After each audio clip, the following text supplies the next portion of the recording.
Hello and welcome to Beyond Business, where we focus on the latest trends in the global economy.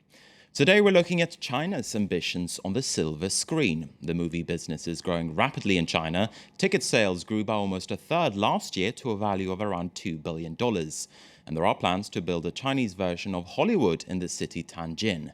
But the ambitions of Chinese filmmakers stretch further than just the Chinese market. They have plans to stretch their wings further afield. To launch the second Chinese Festival of Paris, the country sent one of its stars best known in Europe, Gong Li, to represent it. The actress, who had played in major productions mainly in the 1990s, described her vision of Chinese movies. There are two types of Chinese cinema. One shows the way the Chinese live, their daily life, as it really is, and also their various ways of thinking. The other type of Chinese cinema makes expensive, elaborate movies, hoping to please the wider public. Although China is the most populous nation on Earth, it hopes to get viewers far beyond its borders. The Chinese believe their culture could spread across the world. Hollywood movies already get inspiration there, but they want their own movies to reach Hollywood and not the other way around.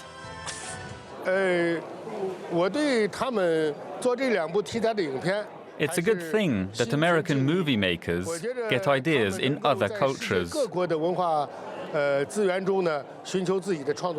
put them in their films and then sell them abroad. I just think that Chinese directors should make their own blockbuster movies and sell them abroad. It's a way to promote Chinese culture throughout the world. I think it won't be easy for them to conquer the world, but they have already taken many initiatives. They invest in American films, they've agreed to joint ventures with American studios, including DreamWorks. They plan to build a Chinawood in Tianjin. It'll focus on producing and promoting films the Chinese will co-produce with the Americans. They make many efforts, invest a lot of money. They want to co-produce Iron Man 3. James Cameron said he's not hostile to a Chinese financial participation in Avatar 2.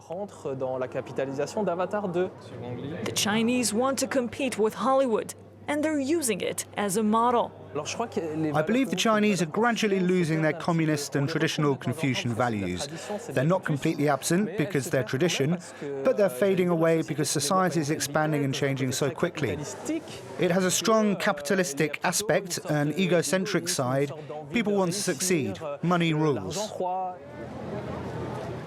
The Chinese aren't just looking at Hollywood. In the Cannes Film Festival, they reached out to French filmmakers too.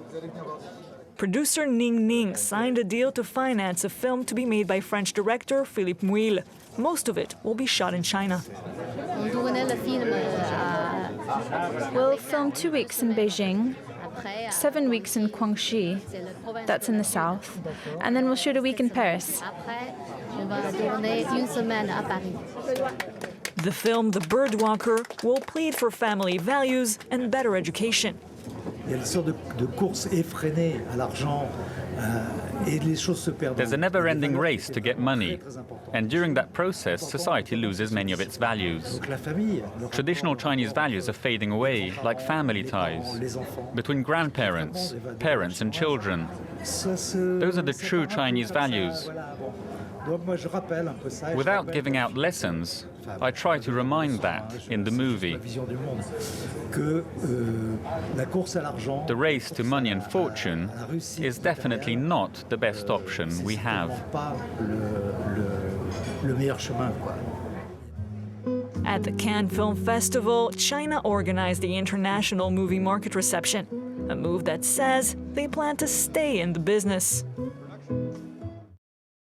And for more now on China's efforts to make it big on the big screen, I'm joined here in the studio by Anne Kerlan. She's a researcher at the National Center for Scientific Research here in France, known under the acronym CNRS. Welcome to France 24 and to Beyond Business. Thank you.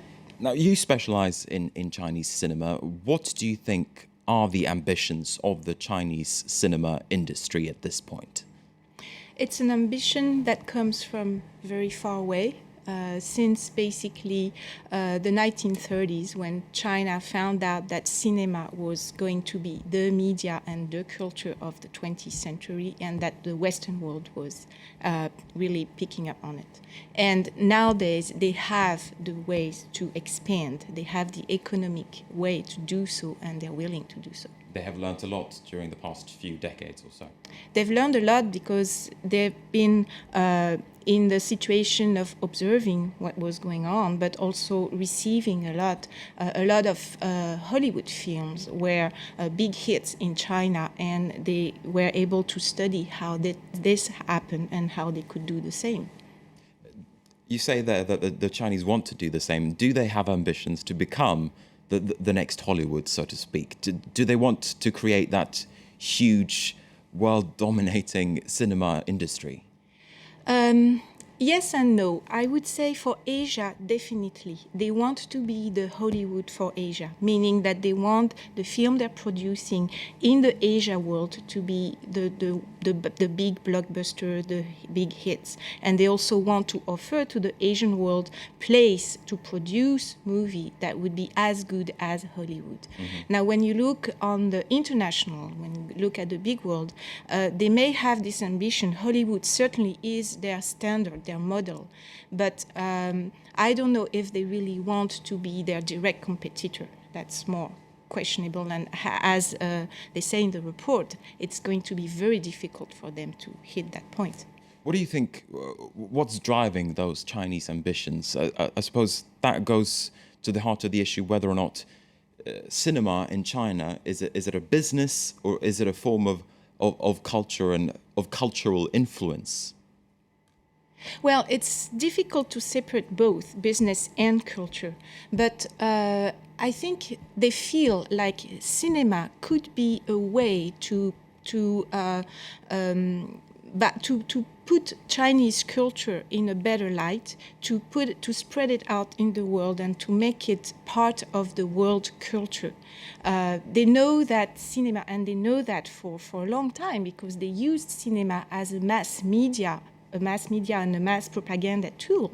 And of course, they do not want to do propaganda films, but they still have this idea that this is a mass media that can reach out to the world very easily and spread their culture, certainly. Yes. So there is this kind of undercurrent of political and perhaps economic drive as well.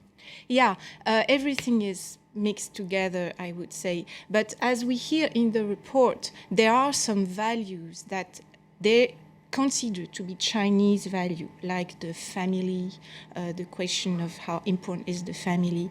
And they certainly want to highlight those values in their films, and they want to make this part of what they want to show to the world.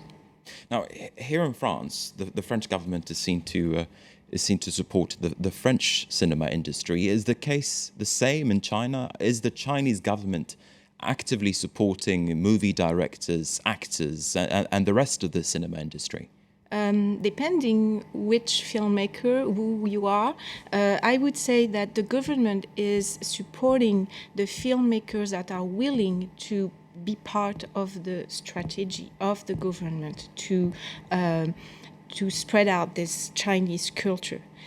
So they would support a Zhang Yimou, for instance, who is producing blockbuster, and they would give a filmmaker like Zhang Yimou everything he needs to make movies that would be as important than American films. Mm-hmm. Then, of course, parallel to that, the government is still being very careful about any kind of filmmaker or artist who is going to use cinema to protest against the government and the regime. And there you still have censorship going on and rules that are very complicated to follow, either to make movies or to distribute them in China.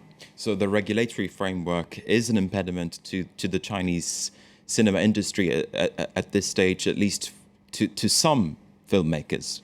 To some filmmakers, it certainly is, because like some of the filmmakers we see in the International Film Festival, they do not have ways to distribute their films within China, and they have to work in the merging of the system, meaning that on one end, they are more free to show and do what they want, but on the other end, they are not reaching to the audience they want to reach, which are the Chinese people. Is there an appetite, do you think, for Chinese cinema outside of Asia, here in Europe, for instance, in North America? I mean, if we look at Chinese cinema, how is it different from the European kind, the French kind, or the American kind? Well, if you look at what we like as Westerners from the Chinese cinema, I would say on one hand, we really appreciate the way the Chinese cinema is able, for instance, to make connection between the natural world and the story. And that whatever the film is, there is something that is almost, I would say, poetical in the way the Chinese filmmakers are able to use images of nature to make connection with their story.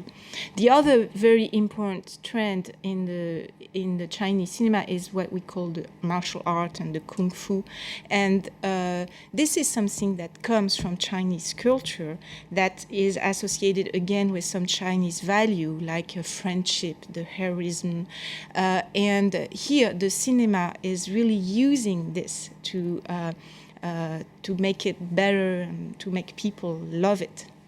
All right, Anne-Caroline, unfortunately, we have run out of time. Thanks very much indeed, though, for speaking to us here at Beyond Business. And with that, we're going to wrap up the program as well. Thank you for watching France 24, and do stay with us. We have more news coming your way.